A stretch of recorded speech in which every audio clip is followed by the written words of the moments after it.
welcome back to our channel. Greetings from Australia. My name is Ruth and I am an Australian immigration law practitioner here in Australia. In today's video, I would like to share with you 4 things you must know in order to meet the genuine temporary entrant requirement for an Australian student visa.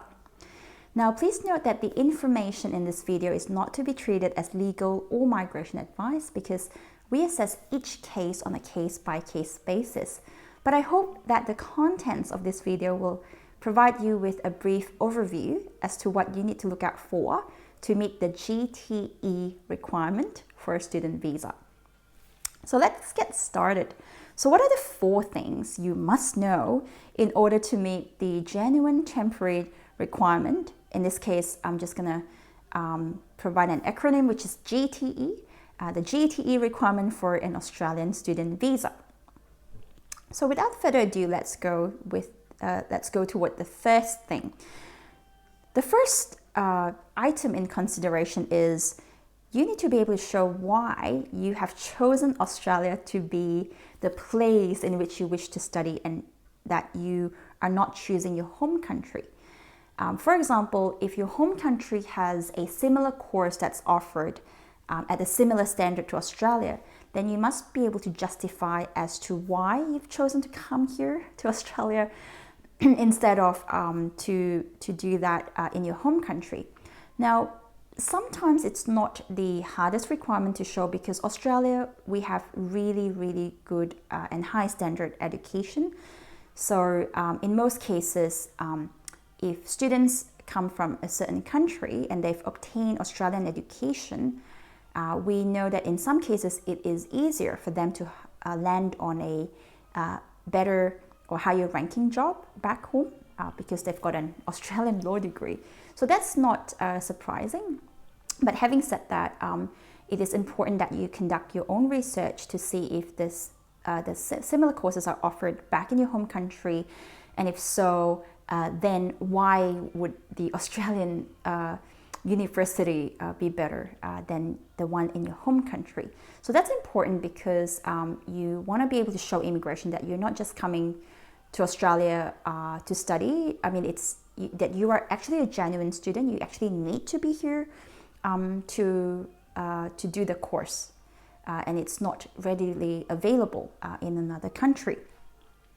One of the I suppose the reasons that some applicants can say is, especially if in your home country you speak a different language, for example, if English is a different, or rather it's not the mother tongue, then potentially being in Australia may also give you a competitive advantage with not just the qualification and the standard of education, but also with the English language, the command.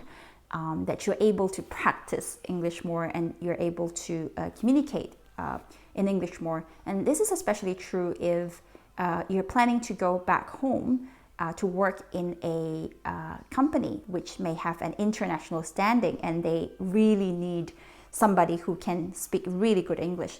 So having your study in Australia will give you the competitive advantage in the sense that you'll be communicating with your course mates in English, you'll be speaking to your lecturers in English, so it's going to all in all add to the value of education and also in your future career.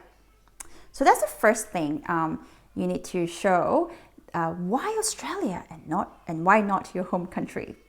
The second thing you must know in order to meet the GTE criteria is you need to show them that you are coming to Australia as a genuine student and that your intention is really just to study, because the purpose of a student visa is for you to study in Australia. It doesn't say you're here to work.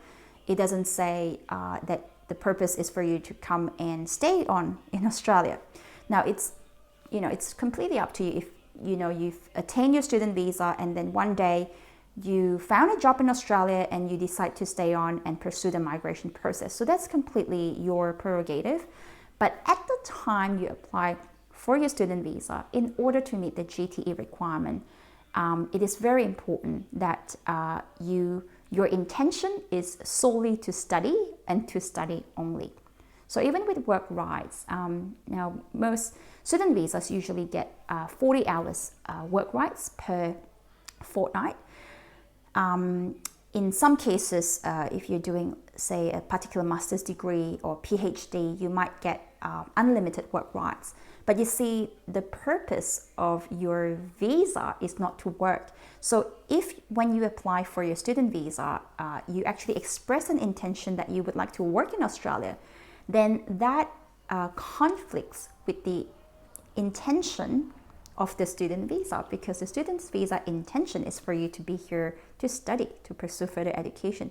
So you just have to be quite careful. I mean, if you choose to work in Australia, then perhaps you want to look at another type of visa option. But if you are intending to study in Australia, then definitely student visa and prove that you are a genuine student. So that's the second thing. Show that you are a genuine student and that you are here for the purpose of that particular visa. The third thing that you must know in order to meet the GTE requirement is in choosing the right course. Now, choosing the right course is so important. This is especially true if you have a previous qualification and you have had quite a number of years of work experience. Now, usually choosing along the same lines. So for example, if you completed a bachelor's degree back home and you want to do a master's degree that is aligned with your bachelor's degree, then usually that's okay, because you're sort of going into higher education and you're pursuing, you're bettering yourself in that occupation or in that career pathway. But what happens if you want to study something that is different? For example, if you have a bachelor's degree and you want to come to Australia and enroll in a certificate 3. Now, it doesn't mean that the application will be refused, but it just means that the application all of a sudden becomes a little bit more riskier, because if you were to change career pathway, you also need to be able to justify as to why the change. For example, if you studied bachelor's in business, for example, and if you can explain, you can say, well, my parents forced me to study this course and they said they're going to buy me a car if I study this. But really, you have absolutely no interest in running a family business, but your passion is, let's say, in fixing cars. So you want to be a mechanic, for example. So with that, you also need to be able to show that that's your passion. You've lost interest in the previous career pathway and you want to completely change to something that's completely different.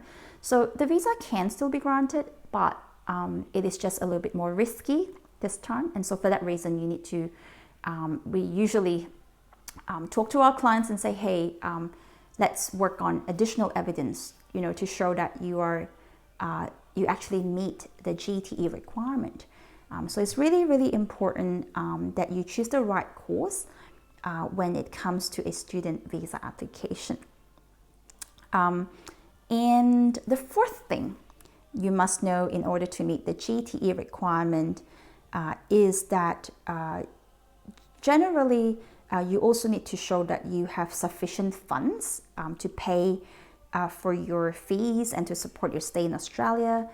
So that would include things like accommodation and food.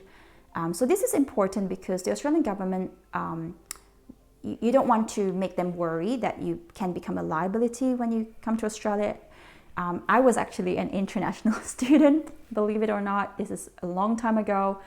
But yeah, my parents had to get a huge loan. I mean, I received partial scholarship, but that wasn't sufficient, because of the exchange rate. Australia was very expensive. But with the scholarship and with the the loan that we were approved from back home, it was possible. So it's very important to show that you have sufficient funds. And being an international student in Australia is not cheap. It is actually fairly expensive. So for that reason, you may need family members to vouch for you that if you run out of money, the funds are easily accessible and they can actually help you out in Australia. Now, in some cases, I have seen clients who have come to Australia and they work alongside their studies, and they've actually put themselves through university, which is amazing. I don't know how they do that. But yeah, very minute number would be able to meet that. But the issue though is because you're only allowed to work 40 hours a fortnight when course is in session, unless if you're doing like a PhD course or master's in certain areas, then you can work unlimited hours. But at the same time, if your purpose is to study, you want to really focus on your study. So you don't want to be like working and failing your subjects and paying for fees. There's no point in doing that. So really focus on your studies. And for that reason, it is important that you have arranged for sufficient funds, whether it's from a bank, loan, or some other kind of assistance. So to summarize, it is very, very important to meet the GTE criteria to show that you are a genuine student. And you need to show why Australia, not your home country. You need to show that you're a genuine student. You need to show that you're choosing the right course, and also sufficient funds. So I hope that the contents of this video will provide you with a little bit more of a brief or general overview as to what immigration is looking for when you're applying for an Australian student visa. And please do not treat the contents of this video as legal or migration advice. If you need specific advice regarding your case, please do not hesitate to contact us on the email address below, or send us submit a form on the website.